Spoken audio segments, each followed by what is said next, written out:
শারীরিক প্রতিবন্ধকতা থাকলেও অদম্য জেদের কাছে হার মেনেছে সেই প্রতিবন্ধকতা। দুটি হাত অসাড়, তবুও হাল না ছেড়ে পায়ে লিখেই মাধ্যমিক পাশ করেছে মানকরের খান্ডারিডাঙ্গার আদিবাসী সম্প্রদায়ের দরিদ্র পরিবারের মেয়ে সীমা মাদ্দি।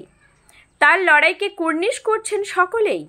মানকর গার্লস হাই স্কুল থেকে সীমার মাধ্যমিক পাশের খবর শুনে তাই পাড়া প্রতিবেশী থেকে শিক্ষকরা দেখা করতে গিয়েছেন তার বাড়িতে। সকলেই এক বাক্যে স্বীকার করছেন সীমার এই লড়াই দেখে অন্যরা অনুপ্রেরণা পাবে। তবে সীমার বাবা বুদি মাদ্দি দিনমজুরি করে সংসার চালান। সীমা বলে, 2 আঙ্গুলের মাঝে পেন রেখে লিখে পরীক্ষায় পাশ করেছি, আরও পড়তে চাই। সামনে পড়ার খরচ অনেক, কিভাবে সেই খরচ জোগাবেন তা নিয়ে চিন্তায় পড়েছেন সীমার বাবা। তবে তাঁর আশা, সরকার যদি সহযোগিতা করে তাহলে সীমার পড়াশোনায় সুবিধা হবে। মানকর থেকে নিজস্ব প্রতিনিধি রিপোর্ট, সুখবর টিভি।